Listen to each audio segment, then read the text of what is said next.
Queridos, nós falamos um pouquinho sobre batalha espiritual e as armaduras de Deus para vencermos o dia mal. Iniciamos falando um pouquinho sobre a guerra espiritual que se trava nas regiões celestiais. As regiões celestiais são as regiões invisíveis, aonde os nossos olhos não veem. Então você não vê a guerra espiritual, não dá para enxergar com os olhos. É uma guerra que é a região dos espíritos. Ponyo Gishu, há muito tempo atrás, escreveu um livro, a quarta dimensão. E a quarta dimensão seria, na visão dele, a dimensão espiritual, do mundo celestial, do mundo onde existe as guerras, os conflitos, os alcances. Então, as coisas acontecem lá para depois acontecerem aqui. E o homem natural não entende isso. Se você apenas pensar com a sua mente, apenas com o seu raciocínio, apenas com o seu intelecto, você nunca vai entender sobre isso. Porque as coisas se processam pela fé. E são lutas e guerras que você não consegue enxergar. Nós demos um pequeno exemplo, muito pequeno, muito simples, que a gente vive constantemente. E eu perguntei aqui, alguém está vendo o oxigênio aqui ou não?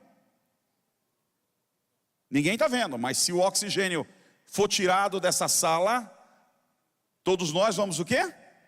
Morrer imediatamente.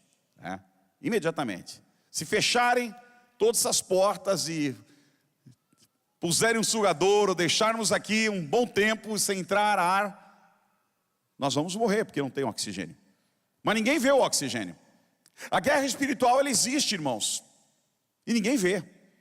Ali estão as mortes, ali estão as enfermidades, ali estão as ciladas, e ninguém vê. E nós falamos um pouco sobre isso. O cristão, ele precisa estar preparado para isso. Paulo fala das ciladas do inimigo. Nós falamos um pouquinho também das ciladas.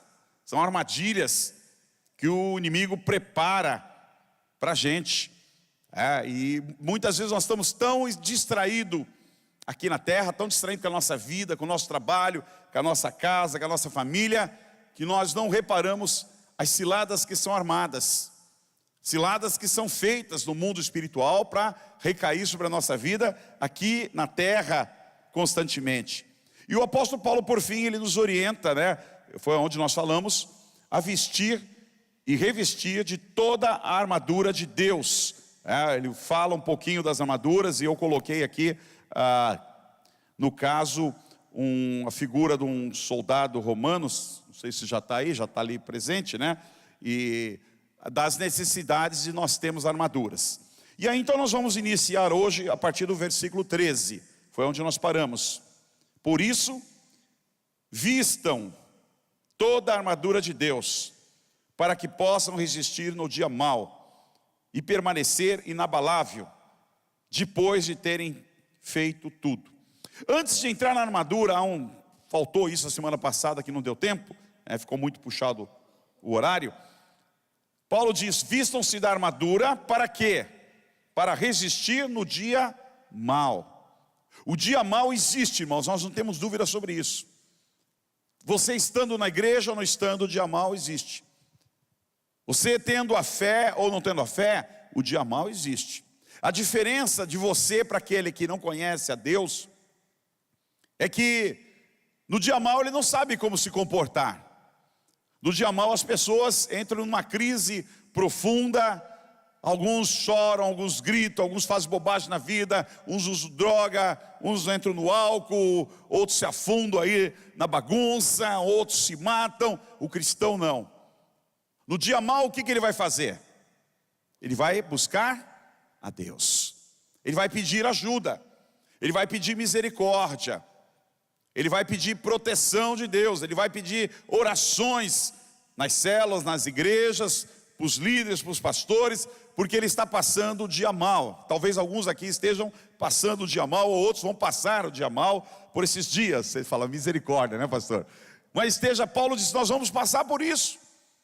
E diz que nós devemos estar preparados para enfrentar o dia mal, nos revestindo de toda a armadura de Deus, para passar o dia mal. Para quê? Para permanecermos inabaláveis. Repare que depois do dia mal, Muitos cristãos perdem a fé. Muitos cristãos do dia mal perdem a firmeza na fé e a constância na fé. Por quê? Porque não se revestiram da armadura.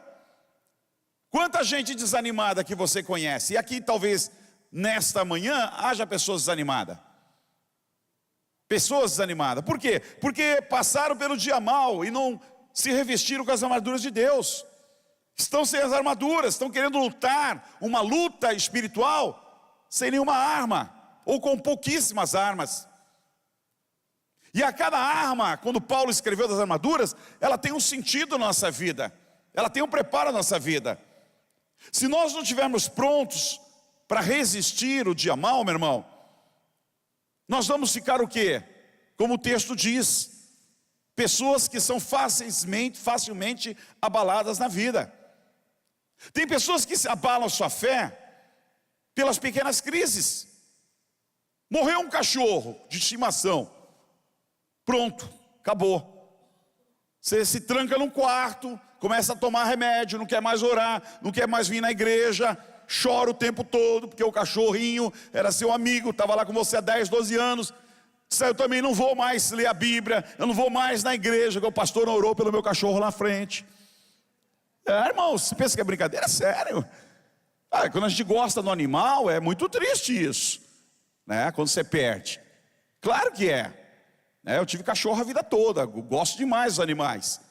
O último que eu tive aí, quando chegou na hora da morte, eu não quis nem ver. Fui lá, levei lá no pet shop lá do Lindolfo lá, falei com a veterinária, disse, não tem mais o que fazer. Ela falou, fica lá despedindo com ele. Eu falei, não tenho nem coragem, né? Eu gostava do bicho, mas daí, é a vida.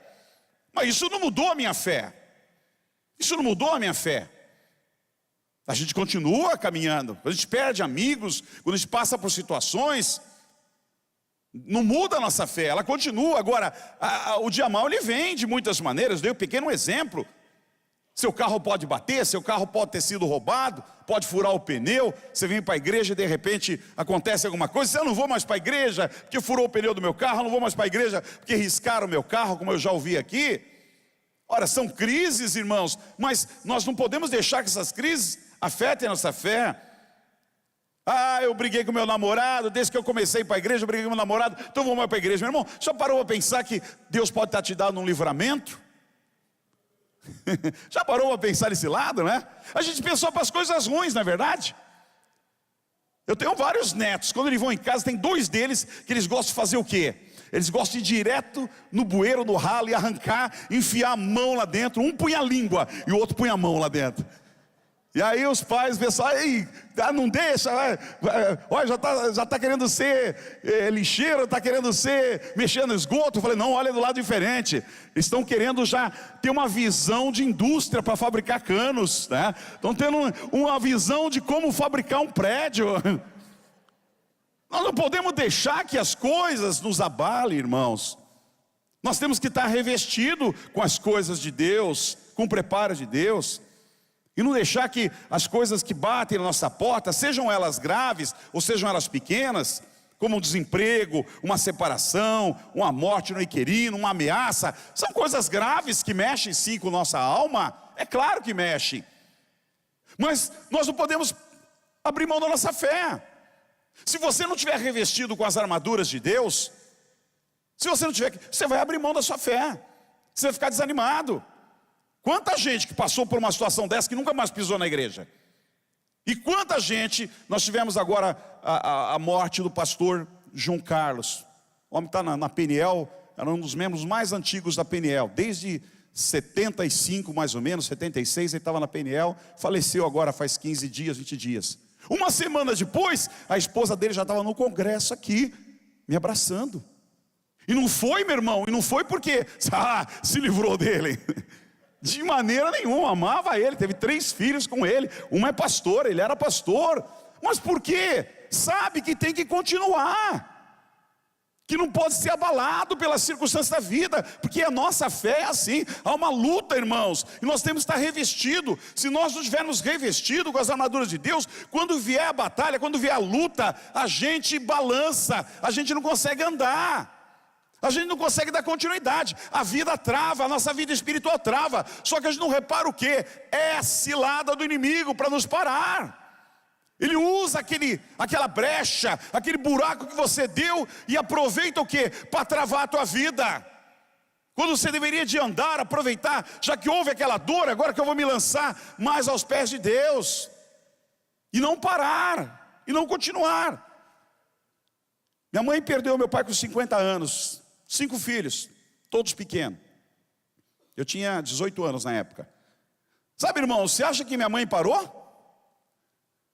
Sabe que ela parou? Chorou 3 anos, eu vi minha mãe chorar 3 anos pela morte do meu pai. Precisei nas datas importantes, pegava ela chorando sozinha. Mas pelo contrário, a vida dela e a constância dela na igreja aumentou. Que com meu pai ela só ia no domingo de manhã. Ela começou aí no culto de oração, começou aí no culto de estudo bíblico, começou na escola dominical, e no culto à noite, começou a visitar no hospital, começou a ir na casa de visitar os doentes, visitar as pessoas fracas na fé. Tudo aquilo que ela não podia fazer, ela começou a fazer cada vez mais na obra de Deus. Então entenda uma coisa, que as crises, as dificuldades, o dia mau, não é para nos retrair. Se nós estivermos com as armaduras de Deus, nós iremos na verdade o quê? Avançar, avançar. Vai doer, vai. Mas nós estamos com Jesus, nós estamos com Cristo, nós estamos com o Rei dos Reis, nós estamos com o Senhor dos Senhores, nós estamos com aquele que tudo pode, que tem um grande propósito na minha vida e na sua vida.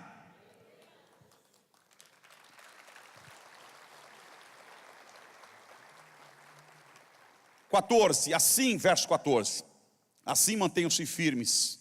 Aí ele começa: cingindo-se com o cinto da verdade e vestindo a couraça da justiça. Ele estabelece, para iniciar, que nós devemos ter o cinturão da verdade. Então, aqui está o soldado romano, não dá para mim localizar, mas ali no meio, aonde está a couraça, aquela parte de cima, geralmente tinha um cinto que corria e que eles apertavam. E aquele cinto então dava condição dele lutar numa peleja, porque senão a armadura, que eu vou falar sobre ela daqui a pouco, ela ficava toda bamba. Numa luta, numa correria, numa luta de espada, num exercício, numa subida de rochas, aquilo ia ficar todo solto, meu irmão. Negócio balançando para lá e para cá. Então o cinturão era para apertar, era para trazer um equilíbrio. E Paulo diz que esse cinturão, ele simboliza o cinturão da verdade. O que ele quer dizer com isso? Que o cristão precisa viver na verdade, que a verdade faz parte da armadura de Deus. João 8,32: conhecereis a verdade e ela vos libertará. O que te liberta é a verdade. Quem é a verdade? João 14,16 fala: Jesus é o caminho, é a verdade e é a vida. Então, meu irmão, nós estabelecemos a nossa vida na verdade. O equilíbrio da nossa vida é a verdade. Se você vive na mentira, se você dá brecha na mentira, o inimigo ele aproveita aquilo que no dia mau para entrar. Aproveitar que você já está no caminho da mentira, então ele causa mais danos ainda através da mentira. Alguns veem nesse texto como uma alusão à fidelidade e à lealdade também. Alguns têm essa ideia aqui. Quando ele fala cinturão da verdade, está se falando também da fidelidade e da lealdade.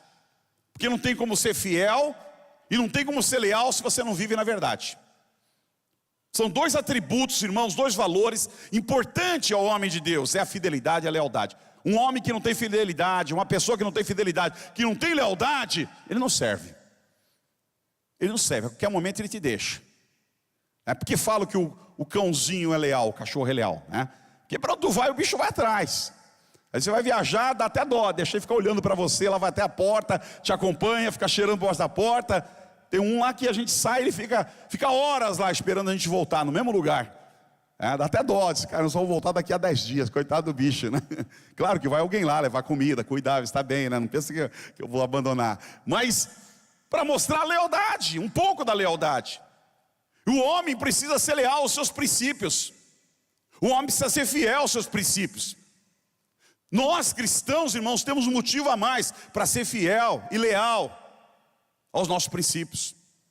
A nossa igreja, ao nosso pastor, à nossa liderança, as pessoas que nos ajudaram, as pessoas que estenderam as mãos. Eu olho demais para isso, irmãos. Às vezes tem uma pessoa, vem, ele tem uma qualidade, um valor muito acima do que outros, mas não importa. O primeiro valor que eu olho que é fidelidade e lealdade. Porque eu sei que uma pessoa fiel, uma pessoa leal, vai andar com você o resto da vida. Hoje você pode fazer, se amanhã você não puder fazer, não tenha dúvida. Se o cara não é leal e não é fiel, ele te puxa o tapete. Mas se ele é leal e fiel, ele vai continuar com você. Ele vai continuar estendendo as mãos. E alguns veem essa alusão desses dois valores atribuídos ao cinturão da verdade. Alguns veem que o cinturão da verdade era o que ligava as demais peças da armadura. Ou seja, era o equilíbrio, estava no meio. A verdade é a nossa base. Ela liga aos demais valores, como a unidade, por exemplo, determinação, coerência ao caráter cristão. Esses valores, irmãos, todos os valores que nós temos são importantes como cristão, eles só vão funcionar se tiver a verdade. Que eu não posso ser fiel, não posso ser leal, eu não posso ter um caráter se eu não vivo na verdade. Eu não consigo ter isso, porque quem anda comigo vai ver, opa, peraí. Olha, peraí. Eu sempre digo, quando alguém fala, pastor, você é uma benção. Olha, quem pode dizer realmente que eu sou uma benção são meus filhos e a minha esposa. Porque convivem comigo. Conhece os meus erros, sabe como é que eu sou, conhece o meu comportamento. Minhas filhas falam de vez em quando, o pai é tão chato, mas não consigo ficar sem ele, né? Eu viajo, sumo aí, elas ficam mandando mensagenzinho. Eu falei, eu sou chato mesmo, fica aí. Mas eu estou com saudade, volta logo. Não, irmãos, porque o caráter é aquilo que nós somos, como diz D.L. Moody. O caráter é aquilo que nós somos no meio da escuridão. Ou seja, quando ninguém está olhando, você pode ser o que você é. Como diz um outro pastor, as feras dentro de nós sai para fora. Os monstros e feras que estão escondidos, eles saem no meio da escuridão. O teu caráter revela o que você é no meio da escuridão. E os demais valores, eles só vão funcionar, só vão ter equilíbrio, se a base deles é a verdade. E é isso que Paulo está dizendo, se você não tiver o cinturão da verdade, você vai ter problema. Duas armaduras não vão funcionar tão bem, porque vão te dar trabalho. A couraça vai ficar solta. Como é que você vai manejar a espada se está caindo? Eu prego aqui, né? Coisa pior que tem é você pregar, é que essa molecada hoje, eles usam a calça tudo caindo aqui, né? Coisa horrível, né? Eles descem aqui, aparece a cueca deles tudo aqui, né? É tudo assim. Mas eu sou de uma geração que não podia mostrar cueca, né? Então não tem jeito, né? É diferente. Mas se tu não usar um cinto, cai. E a coisa que me deixa mais irritada é pregar o dia que minha calça está caindo. Eu fico irritado, eu fico pensando, mas por que eu vim com essa calça? Por que eu não usei esse cinto? Por outro lado, se tu apertar muito, dói a barriguinha também, né? Ou a barrigona, né? Vocês riram mais da segunda, né? Tá bom, um dia você vai ter barriga também. Não profetiza isso não, pastor. Para os homens, pelo menos, um dia você vai ter barriga. Irmão, eu achei que eu nunca ia ter barriga. Malhava direto, corria direto. Eu falei assim, o dia que querer crescer, eu faço lá mais 100 abdominais, acabou a barriga. Que nada, agora eu tenho preguiça de fazer. Queridos, cinturão da verdade é a nossa base. Não tem como usar as armaduras se nós não estivermos alinhados na verdade. Paulo fala depois, no mesmo verso que nós lemos, sobre a couraça da justiça. Couraça é a parte de cima, né? Que é o tipo de um colete. Ele usava uma malha por baixo, uma malha de pano, né? E colocava a couraça, que o cinturão depois amarrava, prendia para ela ficar bem presa. Se representa, Paulo usa a couraça para representar a retidão, justiça. O que é para nós a retidão e justiça? É o caminho da santidade, é o caminho do reto, é você fazer o que é correto, é você fazer o que é certo. A couraça, ela nos protegia do quê? Protegia os órgãos vitais. Era do abdômen, ela ficava do abdômen para cima. Então o coração, o estômago, o intestino, áreas que você não pode ser ferido, a couraça, ela te Protegia. Protegia de uma espadada, de uma lança, de uma flecha. Por quê? Ela era composta, dentro dela havia lâminas flexíveis de aço, tanto na frente como atrás. Então mesmo que o cara jogasse muitas vezes uma lança e pegasse atrás, pegasse na couraça, não ia matar, não ia acertar o pulmão, não ia atravessar. Se batesse aqui no coração, também não ia matar. E Paulo coloca a couraça, dizendo que o cristão tem que vestir a couraça, dando a ideia de que a couraça servia para proteger o quê? As nossas emoções, onde abala toda a nossa vida. A vida cristã, ela é abalada por causa das nossas emoções. E consequentemente perdemos o quê? A alegria de sermos um salvo. Então, ao viver a vida, ao lutar, nós temos que colocar a couraça da justiça. Por quê? Porque vai vir setas contra você. Muitas vezes uma pessoa vai jogar uma lança contra você, para acertar o teu coração, para te machucar, para te ferir. E uma pessoa ferida, uma pessoa machucada, uma pessoa que começa a sangrar, ela perde a vontade de viver, ela perde a motivação com Cristo. Provérbios 4:23 fala sobre isso. Acima de tudo, guarde o seu coração, pois dele depende toda a sua vida. Olha, o que o sábio está dizendo: guarda o teu coração. A couraça era para proteger o coração, protegia os demais órgãos, mas protegia o coração. Por quê? Porque dele depende toda a sua vida. Se uma flecha, se uma espadada acertasse o coração, você ia sangrar e ia morrer. Então o apóstolo está dizendo, na batalha você tem que ter o teu coração protegido. Quando você sai na batalha, nessa batalha espiritual, você tem que proteger o teu coração.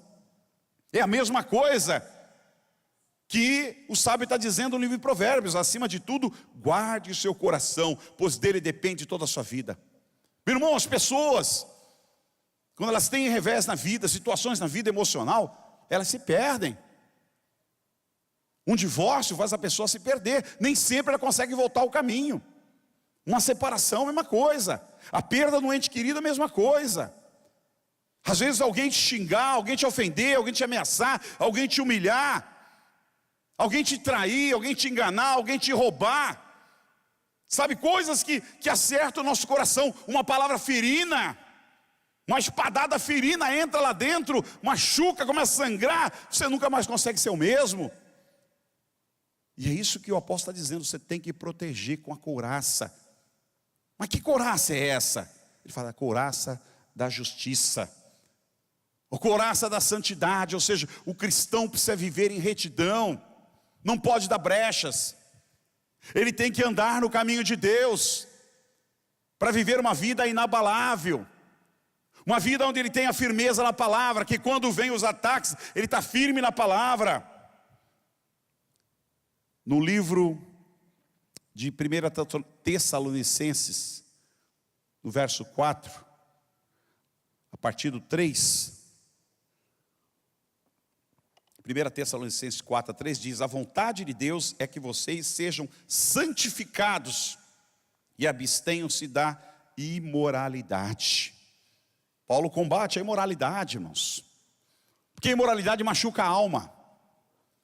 Pessoa que se envolve na imoralidade é uma pessoa machucada, ferida, porque ela vai aprender a trair, ela vai ser traída, ela vai ser enganada. Na imoralidade não existe o quê? Não existe compromisso, não existe responsabilidade. Então vem a dor, vem as feridas, vem a entrada de demônios na vida daquela pessoa. Ele está dizendo, você vista a couraça do quê? Da justiça, que é a santidade, para se livrar o quê? Da imoralidade. Você vê o que o país quer? Nós estamos numa luta hoje, irmão. Não se trata de esquerda e direita, de corrupção somente. Nós estamos numa luta com o país, que uma parte, né, que é imoralidade no país. Eles usam outro nome. Eles atribuem a nós, evangélicos cristãos, conservadores, né, intolerantes. Por quê? Porque se quer bagunça, se quer imoralidade, de todo tipo e gênero e grau que você imagina. começa com a mulher, depois se cansa, aí quer um outro homem, quer o mesmo sexo, mas agora já não querem mais o mesmo sexo, não basta, quer uma criança. Daqui a pouco vai querer um animal. A Bíblia fala sobre isso, que as pessoas se aprofundaram nas suas vaidades, se aprofundaram nas suas iniquidades, na sua perversão e chegaram ao final do túnel, na lama. E é assim que vai. Verso 7 diz: porque Deus não nos chamou para a impureza, mas para a santidade. Portanto, aquele que rejeita estas coisas, está rejeitando essas coisas. Aquele que rejeita essas coisas, não está rejeitando o homem, mas a Deus, que lhe dá o seu Espírito Santo. Ora, a pessoa que rejeita a santidade, ela está rejeitando a Deus, porque Deus é santo. Nós cantamos aqui, Deus é santo. Ele quer que você aprenda a viver na santidade. Ele quer que você aprenda a viver no caminho dele, da santidade. Hebreus 12:14 diz: esforcem para viver em paz com todos, para serem santos. Sem santidade ninguém verá o Senhor. Meu irmão, se você não tiver a couraça da santidade, da justiça, da retidão, você jamais vai ver a Deus. Pastor, eu estou dentro da igreja, eu fui batizado, de vez em quando eu leio a Bíblia. O camarada do dia, 2 anos que vinha na igreja, eu falei: rapaz, o que aconteceu? Ele falou: como é que está a minha igreja? Eu falei: tua? Faz 2 anos. Mas não deixa de ser minha. Sabe a visão que as pessoas têm do reino, irmãos? A visão que as pessoas do reino, elas vêm quando elas querem, elas vão em culto que elas querem, elas não têm compromisso mais. O texto diz: sem santidade ninguém verá o Senhor. Não tem como você ter um encontro com Deus, não tem como você um dia ver a Deus, se você não vestir a couraça, porque você vai se perder no meio da caminhada, vai ficar impuro no meio da caminhada. A couraça da justiça é o que nos protege de toda sorte de imoralidade e de pecados que nos rodeiam. O verso 15: tendo os pés calçados com prontidão o evangelho da paz. Então aqui você observa, as luzes não estão muito bem, mas você repara que o soldado, ele tem um tipo de sandália ali, né? Os pés são nossos órgãos de locomoção e viagem, os órgãos que levam o mensageiro aos lugares onde anunciam a paz. Então, terreno é cheio de buraco, é cheio de armadilhas. Os nossos pés não aguentam, eles precisam de um calçado, precisam de uma sandália. No livro de Isaías 52:7 diz: como são belos nos montes os pés daqueles que anunciam boas novas, que proclamam a paz, que trazem boas notícias, que proclamam salvação, que dizem em Sião: o seu Deus reina. Tinha homens, irmãos, que eram os mensageiros, que eram aqueles que corriam para levar notícias boas, notícias de paz. E eles tinham que estar bem calçados, porque o terreno da Palestina, terreno montanhoso, cheio de rochas, cheio de pedra. Eu não sei você, mas com certeza, né, você anda num lugar desse, você se machuca todo, você se fere todo, você se corta, dá calo, faz cortes. Se não for tratado, vai dar infecção. Em alguns casos dá até tétano. Então as pessoas tinham que calçar bem os pés. Para quê? Para correr, para levar as boas novas, para levar a paz. E é isso que o apóstolo está dizendo, que você tem que ter a sandália da paz. Você tem que ter essas sandálias, teus pés têm que estar bem calçados, para você poder fazer, viajar, andar, caminhar, ir na casa das pessoas, fazer o trajetória, fazer a viagem. O que? Acobertado pela paz do Senhor. Os nossos pés têm que estar protegidos com a sandália da paz. Deve ser a proteção dos nossos pés, irmãos. O cristão, ele precisa viver sobre a paz. Onde pisamos é muito importante, porque pode ser um terreno pedregoso, pode ser um terreno danoso, um lugar onde nós podemos perder a nossa paz, meu irmão. O lugar onde você põe os teus pés são lugares que é onde você pode perder a sua paz. Repare que, como nós falamos aqui, é cheio de armadilhas. O diabo prepara muitas armadilhas. Você tem história para tudo. Você tem história de gente que estava bem, que servia a Deus, que era uma maravilha, que de uma hora para outra apareceu um príncipe que não era encantado, que acabou derrubando aquela vida e acabou tudo. Você tem história de pessoas que estavam procurando um emprego, estavam trabalhando, ganhando pouco, aí apareceu um mega do emprego, largou tudo, foi trabalhar, aí deixou família, deixou a igreja, deixou tudo. Você tem tantas histórias, que isso nos mostra que as ciladas existem, e que nós temos que estar muito bem preparados no mundo espiritual, para dar passos, e aonde os nossos passos vão pisar, nós precisamos saber se nós estamos revestidos também com a nossa sandália da paz, para não perder a paz, para levar a paz para aqueles que estão precisando. Cristo nos chamou para a paz, meu irmão. João 14:27 diz: deixo a paz a vocês, a minha paz os dou, não vou lá dou como o mundo a dá. Não se perturbe o seu coração, nem tenha medo. Cristo veio para trazer a paz. E a paz que Cristo veio trazer não é a paz do mundo, é a paz de Deus. A paz de Deus é diferente daquilo que existe no mundo. Ei, tem um amém, um aleluia aqui? Tem alguém aqui ou não? Misericórdia.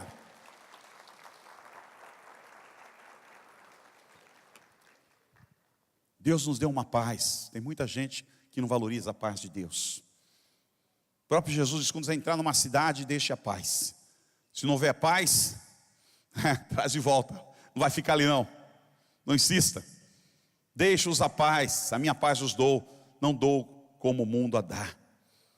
Salmo 119, 165 diz: os que amam a tua lei. Quem ama a lei de Deus aqui? Levanta as mãos. Quem ama a lei de Deus desfrutam a paz. E não há nada que o faça o quê? Tropeçar. Repare, irmãos, a ligação da paz com as sandálias, com os buracos, para você tropeçar, para você machucar teus pés. Porque os teus pés é onde que pisam todo o teu corpo, e leva o teu corpo, e movimenta o teu corpo. Quando você guarda a lei de Deus, quando você ama a lei de Deus, quando você desfruta dessa lei, você também vai desfrutar da paz. E não há nada na paz, não há nada no amor, nada da lei que te faça tropeçar e perder a tua paz. O reino de Deus não é comida nem bebida, mas justiça, paz e alegria no Espírito Santo. Isso que é o reino de Deus. Isso que é o reino de Deus. É justiça, santidade, alegria no Espírito Santo, gozo no Espírito Santo. A Bíblia diz que a alegria do Senhor é a nossa força. E a paz de Deus na nossa vida. Não perca a tua paz por nada. Use as sandálias, meu irmão. Se revista da paz. Você vê, tem alguma coisa que está fazendo tu perder a tua paz? Sai de perto. Sai de perto. Eu sou muito franco, quando alguma coisa está fazendo me perder a paz, ou eu falo, ou jogo uma bomba, ou eu saio de perto. Sabe por quê, irmãos? Porque eu sei que se eu perder essa paz, quem vai me dar novamente? O mundo não vai me dar. As pessoas não vão me dar. O dinheiro não vai me dar essa paz. As aventuras aí fora não vão me dar a paz. A paz, ela vem de Deus, ela vem dos céus. Só Jesus pode dar essa paz. E o diabo luta dia e noite, preparando armadilha para os teus pés, para tirar a paz do teu coração. E vou dizer mais, muitos cristãos que pisam na igreja já não têm mais paz há muito tempo. Há muito tempo perderam a paz, porque não levaram em conta as guerras espirituais, as armadilhas. Caíram e ficaram lá e não conseguem sair. E alguns vivem na guerra, na luta. Nós precisamos, cristãos, irmãos, homens e mulheres de Deus, viver na paz do Senhor. Tiago 3,18 diz: o fruto da justiça semeia-se em paz para os pacificadores. Claro que dá vontade de dar uma espadada em alguém. Não dá? Ou é só eu que sou assim? Você nunca teve vontade de dar um cascudo em alguém, não? Meu irmão, um dia veio um cara aqui, sem vergonha, um cara de pau. Faz tempo isso, né? Passando por pastor. Ficou aqui no nosso meio aqui. Olha, quando eu descobri a trama, quando eu descobri quem ele era, o que ele fazia, mas me deu tanta raiva que na hora eu falei: Senhor, me segura que eu vou meter a mão nesse homem. Eu vou meter a mão nele. Aí na hora eu me segurei, eu falei: sai de uma coisa, abri a porta, você vai embora, some daqui. Some daqui, e você corra e some daqui, porque senão eu vou te bater. Vai ser dentro da igreja, vai ser dentro da igreja. Aí ele saiu correndo. Eu falei: ainda bem que ele saiu correndo, porque a minha ira subiu tanto de ver que o cara estava no meio do povo de Deus, enganando as pessoas, se passando por pastor, um lobo. Um lobo. A Bíblia diz que a justiça semeia-se em paz para os pacificadores. Nós precisamos procurar a paz. Nós temos que ser pacificadores, irmãos. Se nós não podemos pacificar, pelo menos vamos ficar quietos.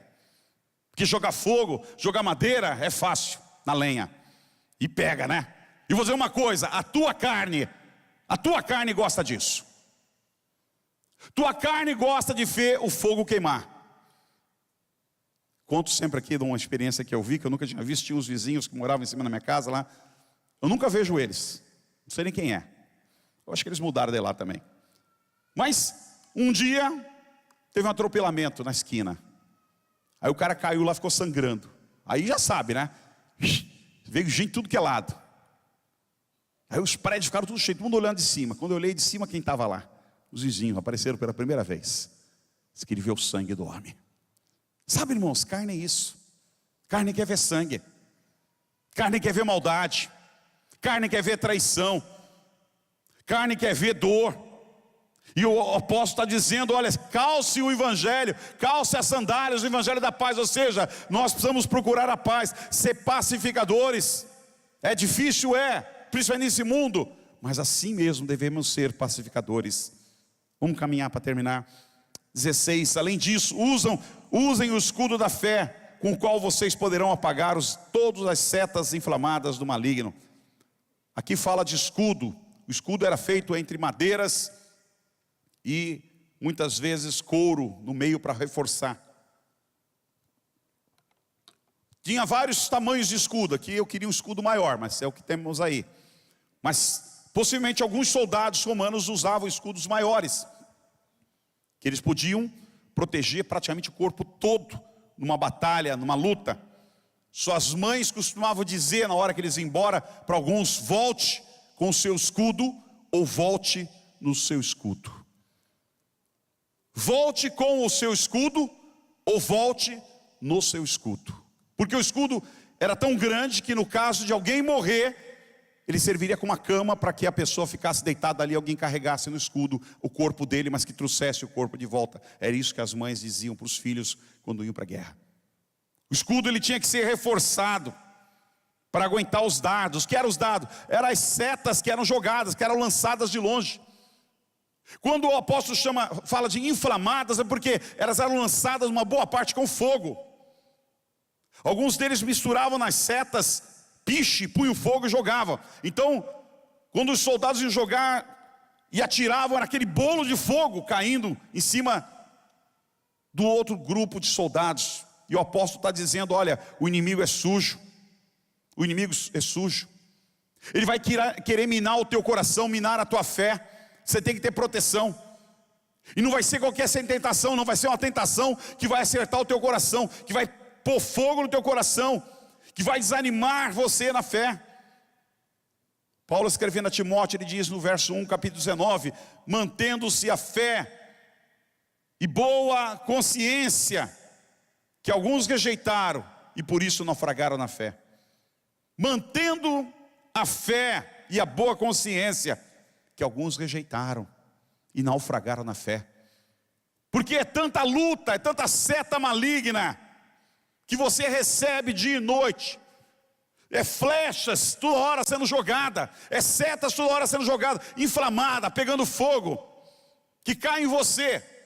E você está sem o seu escudo para se proteger. Você começa a morrer queimado, começa a queimar tudo. E alguns naufragam na fé, alguns acabam a sua fé por causa disso. Esses dados inflamados, irmãos, eles vinham visando, como o apóstolo Paulo diz, visando a tentação e o pecado, da forma que o nosso inimigo lança.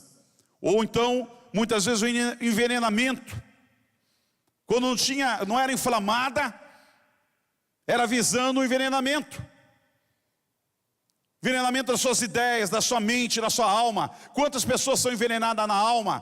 Quantas pessoas são envenenadas na mente? Já reparou? Você conversa com a pessoa uma coisa, daqui a um ano ela é outra, totalmente mudada. Foi envenenada. O diabo, irmãos, vou dizer uma coisa muito séria. Nós precisamos sair para fora. Amém? Nós precisamos sair para fora para manifestar a glória de Deus. Já que a igreja não está saindo, o diabo está entrando com os seus demônios aqui. E aí começa a jogar um contra os outros.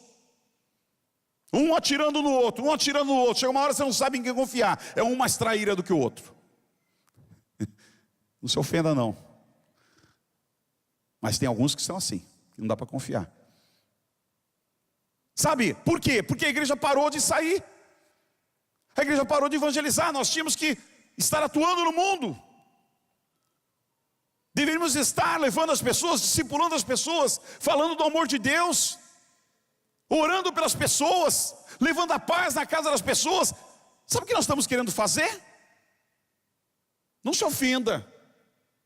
Nós vamos querer fazer piquenique dentro da igreja, clubinho dentro da igreja, acampadento dentro da igreja, brincadeirinha dentro da igreja, teatrinho dentro da igreja.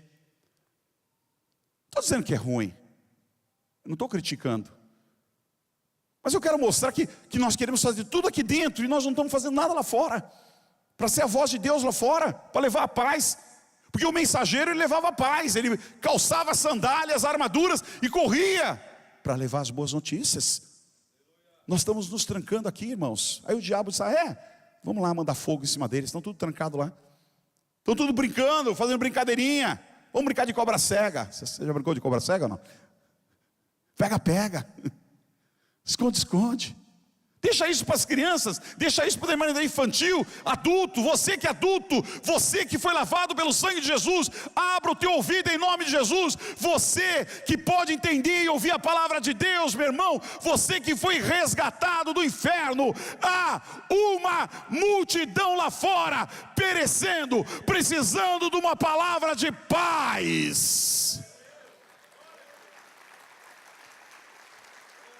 O que nós temos feito? O que nós temos feito? Temos orado pelo menos? Sabe por quê? Porque eu acho que começa tudo com oração.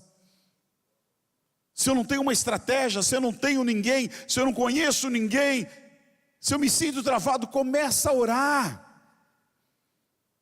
Começa a orar. Começa a orar pelos seus vizinhos. Ora pelos seus parentes. Ora pelos seus parentes. Os parentes da Maura era tão difícil, irmão. Gente com o coração tão dura. Tão dura. Parece que o evangelho não entrava no coração deles. Olha, foi orando, foi um por um. Sendo evangelizado, um por um. Até a tia dela, que era uma poeta, que era não sei o quê. Eu passei 2 meses da minha vida, 2 meses não, quase 6 meses da vida, dando discipulado na casa dela, lá ensinando a palavra de Deus para ela. Ela torcia tudo, ela andou em tudo que é religião, menos no evangelho. Que coisa, né? A pessoa vai em tudo, menos no evangelho. O irmão dela, que parecia tão difícil de ser alcançado, outro dia estava aqui no banco, se rendeu a Jesus, entregou a vida para Jesus. Sabe, irmãos, começa com a família. Tem os vizinhos. Comece a orar pelos teus vizinhos. Comece a orar. Louvo o Senhor pela vida da dona Cleide que está aí, né? Puxa, minha vizinha foi lá, aguentou a gente um tempão ali do lado, né? Poxa, gostoso ver que de repente toda aquela vizinhança ali de alguma maneira teve uma experiência com Jesus. Pode não estar na PNL, mas ouviu a palavra, foi evangelizado, foi discipulado. Quantas células estão ali em volta ali daquele colégio que era a nossa casa? Saímos dali, mas ficou a semente, irmãos. As pessoas vão fazendo a obra, é assim mesmo. Nós não podemos ficar só trancado aqui dentro, só brincando aqui dentro. Tem que sair para fora, nós temos a paz. Olha o que eu estou lhe falando, nós temos a paz. O mundo não tem paz, nós temos a paz. Leve a paz, irmãos, fale da paz. Perdi todo o meu tempo aqui na mensagem. Deixa eu pular aqui. Ei, Jesus, né? Bagunça santa aqui. Use o capacete da salvação. Capacete da salvação e a espada do Espírito. Toda a armadura era colocada antes do soldado sair para a guerra. Ele colocava todas as armaduras, as peças das armaduras no chão. Ia se vestindo devagarzinho, uma por uma. Sandálias, colete, couraça, cinturão. Ia pondo tudo. A última coisa que ele recebia, que não estava com ele, que ele recebia, era o capacete da salvação. O capacete para colocar. Paulo usa isso para mostrar que as demais coisas nós podemos adquirir, mas que a salvação nós não conseguimos porque não é nossa. A salvação, ela vem de Deus, ela é dom gratuito de Deus, ninguém paga por ela, ela vem dos céus para você. E ele fala que nós devemos proteger a cabeça, que é o nosso raciocínio, irmãos, que é o nosso cérebro, que é onde está alojada a salvação. Repare, qualquer pancadinha na cabeça você não esquece. As pessoas caem. Não sei quantos aqui já tiveram experiência de dar uma pancada na cabeça e dar uma desmaiada aí. Alguém já teve essa experiência? Eu não. Várias. Bateu, puf. É verdade? Você já matou um rato? O que tem isso a ver comigo, né? Você logo pensou. O rato é sempre a cobaia, é ou não é? O cientista sempre tem um ratinho de cobaia. Pega o rato, pode ser um ratão grande, irmãos. Eu fui uma época que fui expert em mata-rato. Agora eu me aposentei um pouco. Eu não gostava de rato. E aí quando eu vi, eu disse, eu vou matar esse rato. E ia atrás dele até pegar. O rato, ele tem uma coisa que é fácil. É a cabeça dele. Você bateu na cabeça dele, fica... Acabou. Acabou o rato. Bateu na cabeça dele, acabou. Ele não sabe para onde vai, ele fica tonto. Aí ele é uma presa, tu pode estudar, tu pode lavar a mão, você pode sentar e esperar, já era. Sabe, Deus está falando conosco. E o apóstolo escreveu que a nossa salvação, ela tem que ser muito protegida. Porque tudo que o inimigo quer roubar, é a tua salvação. Ela está alinhada com a fé. Então ele tenta roubar isso, fazer com que você não creia que existe a salvação. Salmo 119, 166 diz: aguardo a tua salvação, Senhor, e pratico os teus mandamentos. Aguardo a tua salvação. Ou seja, vou guardar ela direitinha, vou proteger ela, vou esperar nela. Ela vem de Deus. Nós, porém, que somos do dia, sejamos sóbrios, vestindo a couraça da fé e do amor, e o capacete da esperança da salvação, porque Deus não nos destinou para a ira, mas para recebermos a salvação por meio de nosso Senhor Jesus Cristo. 1 Tessalonicenses 5, 8 e 9. Deus não te chamou para a ira, Deus não te chamou para a perdição, Deus não te deixou largado lá. Deus teve o privilégio de te separar, de te escolher, de olhar para você e dizer: você é meu, vem. De te tirar das trevas, quando você estava algemado e preso pelo inimigo. Ele foi lá e quebrou aquelas correntes e te transportou no ônibus dele, no carro dele, para o filho do seu amor, aleluia. Te fez um filho, uma filha, um homem, uma mulher, lavada e protegida com o sangue dele, meu irmão. Não esqueça disso. Guarda, guarda, guarda a tua salvação, porque é com ela que tu vai entrar no reino de Deus, aleluia.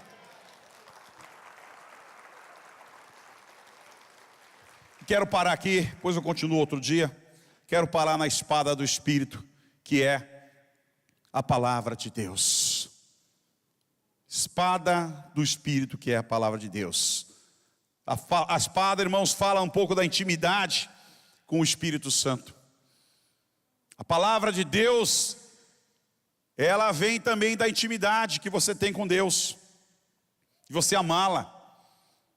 Eu posso dizer que é a nossa arma de ataque. Reparou que tudo é prevenção?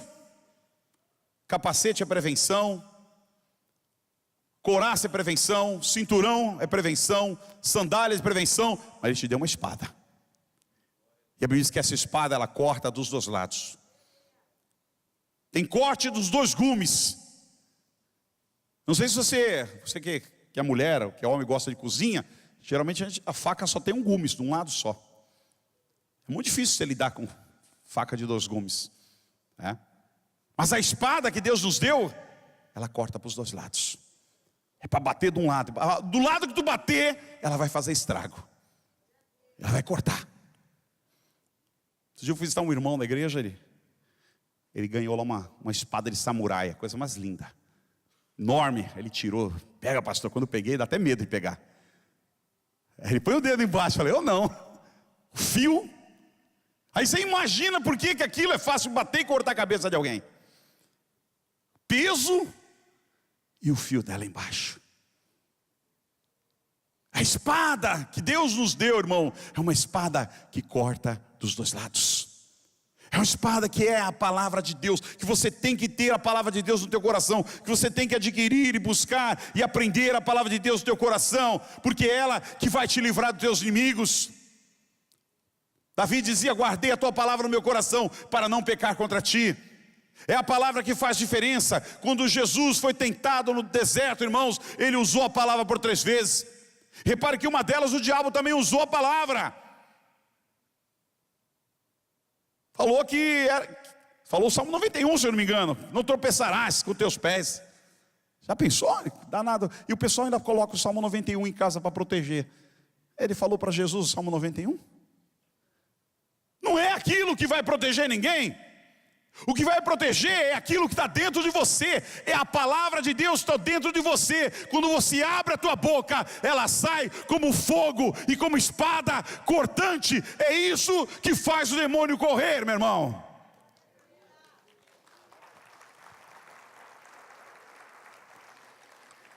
Então, essa espadinha está muito pequena, né? Para representar.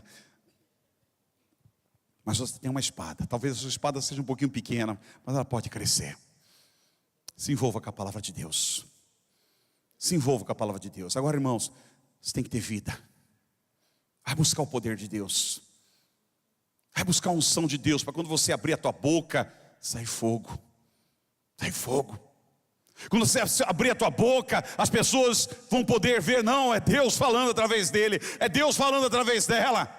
É um adolescente, mas é Deus falando através dele. É um jovem, é Deus falando através dele. Sabe, é isso que vai mudar essa nação, irmãos. A grande expectativa que nós temos hoje, Bolsonaro vai mudar, meu irmão, ele é um homem. Ele é um homem, eu concordo, tem que mudar sim um pouco a política, está na hora. Nenhuma democracia funciona com o mesmo partido no poder há muito tempo. Tem que haver alternância de poder, mas não é isso que vai mudar. Porque a guerra está nas alturas, a guerra está no mundo espiritual. É lá que está as guerras. Se os cristãos não entenderem e começarem a orar e continuar, talvez ele seja fruto até da oração nossa e do povo de Deus clamando, porque toda vez que o povo de Deus clamou, Deus ouviu. Nós estamos vivendo um cativeiro. Ou você acha que não é? É um cativeiro. É o cativeiro para quem não tem dinheiro e é para cativeiro quem tem dinheiro. Quem não tem dinheiro está cativo, que não pode fazer nada, não pode comprar nada, está passando necessidade, um sufoco tremendo. E quem tem dinheiro está cativo, porque tem que ficar trancado dentro de casa, enjaulado, cheio de alarme, cerca elétrica, com cães bravos. Está todo mundo cativo nesse país. Talvez Deus está ouvindo o clamor, mas meu irmão, se nós não entrarmos na batalha espiritual, se nós não entrarmos no mundo espiritual, começar a orar por uma mudança, por dignidade, por livramento, por respeito, sabe, não vai adiantar nada disso, é um homem que pode cair. Você já reparou quantos aviões caíram nos últimos dias? Esse país é um país expert de matar as pessoas sem deixar rastro. O americano não, o americano vai dar um tiro na cabeça, todo mundo sabe que alguém matou. Ele é assim. O brasileiro é sutil. Sutil, aí um atrás do outro. Só de presidentes que morreram no Brasil e ninguém sabe. Meu irmão, é batalha espiritual. Esse país, até então agora, irmão, até esses dias, tem vivido debaixo da masmorra de Satanás. É satanismo, é ocultismo, é tudo que não presta. E as pessoas pagando com o seu sangue. Está na hora, mas começa com oração. Começa com clamor, começa com a palavra, de vez de amaldiçoar, começa a abençoar, começa a abençoar. Começa a abençoar. Tem buraco na tua rua, Senhor, abençoa, que essa rua um dia seja pavimentada. Esse canal, meu irmão, eu vejo as pessoas reclamar de tantas coisas, que eu fico pensando, meu Deus, que mundo é esse? A gente faz retiro de casais num hotel de 5 estrelas, tem gente que reclama. Falei, meu Deus, espera aí. Aí você vai ver onde as pessoas moram. Falei, como é que pode reclamar de um negócio desse? Não vão reclamar de um canal, não vão reclamar de uma enchente, não vão reclamar de um buraco. Com certeza. Começa a profetizar, começa a abençoar, começa a mudar aquilo, irmãos. É assim que nós vamos mudar, se os nossos lábios forem de Deus e tiver a palavra de Deus no nosso coração. Começa a abençoar o presidente, começa a abençoar o governador, começa a abençoar esses deputados novos que entraram, começa a abençoar o prefeito da cidade, os vereadores da cidade. Você sabe que a gente tem um vereador aqui nessa igreja? Começa a orar por isso. Você sabe que tem? Começa a orar, para de criticar. Você sabe que o prefeito é da igreja? Começa a orar por ele, para de criticar. É batalha espiritual, o diabo se alimenta disso, meu irmão. Temos que pôr o joelho no chão e clamar, Senhor, queremos mudança, queremos dignidade. Queremos dignidade, Deus pode fazer isso. Com qualquer homem que subir no poder, Deus pode fazer isso. Então, queridos, é a tua vida. Se você tem uma família, comece a orar por ela. Comece a orar pelos teus filhos, comece a orar pelo teu esposo. Porque esse marido não dá, essa mulher não dá, porque esse filho e isso e aquilo. Começa a orar. Começa a santificar a tua casa. Põe a mão, teus vizinhos estão te dando problema, começa a levantar as mãos e orar, pedindo a Deus que converta, que muda de vida. Uma hora alguém vai bater na casa dele, vai falar de Jesus para ele. Uma hora ele vai entregar a vida para Jesus. Amém, queridos? Amém? Você crê? Amém? Fica de pé. Desculpe o horário, passei muito hoje. Quero te convidar, antes de a gente orar, clamar, fazer um ato profético aqui pela nossa cidade. É um ato profético na cidade. Olha, mano, eu posso estar enganado. Eu posso estar enganado. E eu sei que a gente não vai falar de pessoas, porque política é uma coisa que ninguém pode pôr a mão por quem está lá. Eles têm as armas dele, tem tudo. Mas eu não vejo como coincidência uma pessoa aqui de São Vicente chegar ao governo do estado. Eu não vejo como coincidência. Esse homem, a primeira vez que ele veio na igreja, era um jovem ainda, foi em 95. Foi a primeira vez.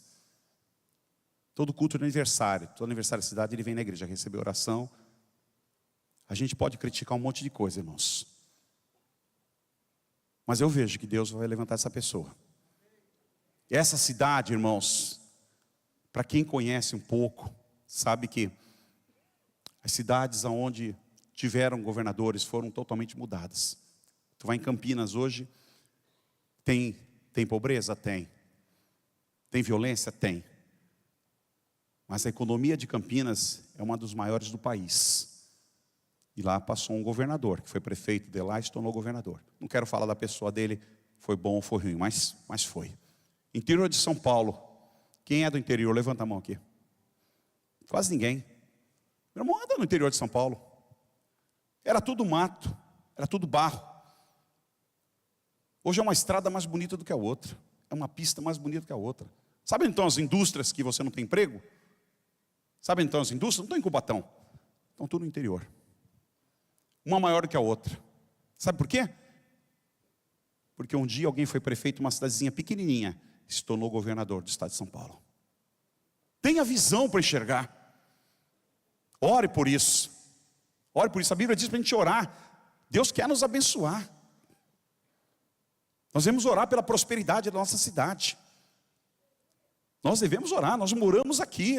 Nós vivemos aqui. Nós temos negócio aqui. A nossa igreja aqui. Ore. Porque se a cidade prosperar, todo mundo aqui vai ter oportunidade.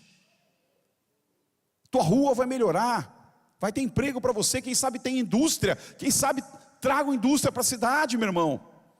Vamos clamar a Deus. Deus é um Deus de milagre. Eu queria te convidar. uma turma virá para aquele lado, uma turma para frente, outra para trás e outra para cá. Vamos levantar, orar pelos 4 cantos dessa cidade. Eu quero um ato profético agora, no teu lugar. Pode sair, não tenha medo de sair não. Uma turma fica aqui na frente, olhando para mim, orando para mim. Outra metade vira para o fundo. A outra metade aqui vira para esse lado. Esse corredor aqui vira todo para esse lado. Aquele corredor lá vira todo para esse. Vocês aqui viram para trás e vocês aqui viram para frente. Pronto, nos organizamos aqui. Amém? Quero te convidar a orar pelos 4 cantos, norte, sul, leste e oeste. Abra a tua boca, meu irmão. Comece a enxergar uma cidade melhor. Começa a orar, a enxergar uma cidade melhor, em nome de Jesus. Começa a profetizar para aquela escola ruim, toda quebrada, que está no teu bairro, aquele buraco, aquele canal que vaza, os ratos que entram na tua casa. Começa a profetizar em nome de Jesus por emprego, porque não tem emprego. Não tem indústria aqui, não tem como você trabalhar. Você que trabalha na área de vendas, as pessoas estão sem dinheiro, não tem como gastar, não tem como comprar e você não consegue vender. Começa a profetizar, começa a abençoar. Você tem palavra de Deus, isso é uma batalha espiritual. Essa pobreza não vem do Senhor, essa miséria não vem de Deus, meu irmão. Vamos confessar os nossos pecados, vamos pedir misericórdia, para que você tenha uma casa melhor, para que alguém construa milhares de casa e você possa comprar sua casa própria, em nome de Jesus. Pai amado, nós nos levantamos nesta manhã em nome de Jesus, com a tua palavra. Use a tua espada, meu irmão, agora para cortar esses demônios, cortar esses principados que têm enganado a multidões. Senhor, esses principados, Senhor, que têm dado trabalho, Senhor, que têm trazido miséria, têm trazido violência, tem trazido dor, tem trazido angústia. Nós cortamos eles agora em nome de Jesus. Proferimos uma palavra de bênção a essa cidade, em nome de Jesus. Uma palavra de saúde a essa cidade, em nome de Jesus. Nós proferimos às famílias uma libertação, Pai, que possamos ter as armaduras para lutar com as armas certas. Não queremos, ó Deus, não ter armas para lutar, queremos estar revestido com as tuas armaduras. Cuida da tua igreja, cuida do teu povo, cuida das famílias que estão aqui, Senhor. Oh Deus, libera vidas para serem salvas, libera vidas para serem salvas no norte, no sul, no leste, no oeste. Pessoas, ó Deus, pessoas que estão presas pelo inimigo, solte-os agora, solte-os agora, solte-os agora, que ele comece a se converter, comece a vir para a tua casa, Senhor, que a tua casa se encha para a glória do teu nome, para louvor do teu nome. Nós abençoamos todo o teu povo, Pai, em nome de Jesus. Aleluia.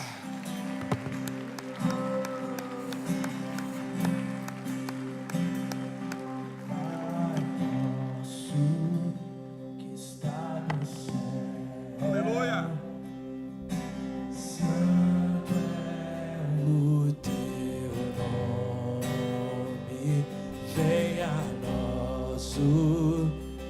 Teu reino, seja feita a tua vontade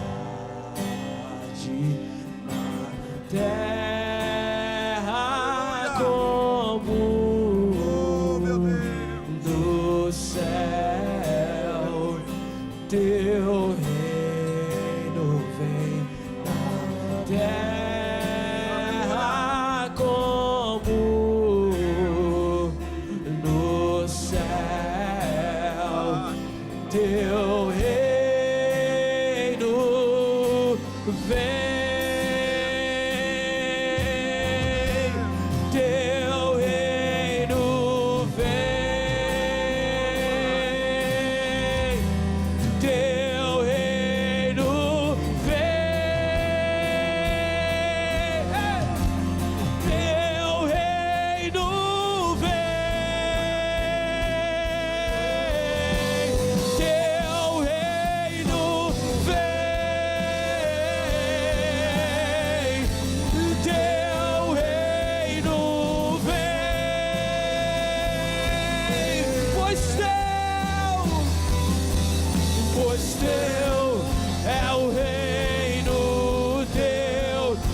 poder e tua é a glória para sempre. Amém. O teu é o reino, o teu é o poder e tua é a glória para sempre. Amém.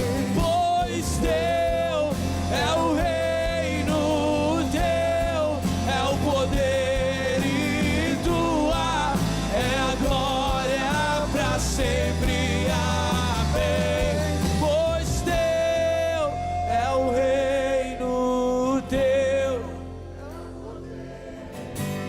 tua é a glória para sempre. Amém. Os olhos fechados. Quero dar uma oportunidade. Se houver alguém aqui que não entregou a sua vida para Jesus e gostaria de entregar a sua vida para Jesus, está debaixo de guerra, está debaixo de maldição, está debaixo de lutas, de conflitos, está sem fé, mas gostaria de entregar a sua vida para Jesus, para que Ele cuidasse da tua vida, para que Ele libertasse a tua vida, para que Ele trouxesse paz na tua vida. Se tiver alguém aqui que quer entregar sua vida para Jesus, feche teus olhos e ore comigo agora essa simples palavra. Repita comigo, diga assim: Senhor Jesus, entra no meu coração, perdoa os meus pecados, lava-me com teu sangue, purifica-me, me socorre, me ajuda, me protege. Eu peço a tua ajuda, em nome de Jesus. Se tem alguém aqui que pela primeira vez fez essa oração, entregando sua vida para Jesus, orou comigo, pela primeira vez entregando sua vida para Jesus, dá um sinal com a sua mão. Se tiver alguém aqui que fez essa entrega, se tiver alguém, todos já oraram, todos já entregaram. Feche seus olhos mais uma vez. Eu quero encerrar com essa oração no mundo espiritual. Quero orar com você. Repita comigo, toda a igreja, essa oração. Senhor Jesus, nesta manhã eu me revisto das tuas armaduras. Eu tomo posse, Deus, do cinturão da verdade, da couraça da justiça, das sandálias do evangelho da paz, do capacete da salvação e da espada do Espírito. Senhor, eu compreendo essa guerra que nós estamos vivendo, e eu quero dizer ao Senhor que eu sou um soldado do Senhor, que eu vou lutar na tua trincheira, eu vou lutar nas regiões celestiais, eu vou usar as armaduras, eu vou usar a minha espada que o Senhor me deu, e eu vou lutar contra o inimigo, Pai. Que o Senhor me dê graça, misericórdia, porque eu sei, eu confio que a vitória é minha. No nome de Jesus, eu tomo posse nas regiões celestiais. Me dê graça, Senhor, me unja, Deus, para essa luta. Em nome de Jesus, eu vou desferir golpes de espada contra o meu inimigo e vou feri-la em nome de Jesus. Muito obrigado, Deus, pelas armaduras, em nome de Jesus. Amém.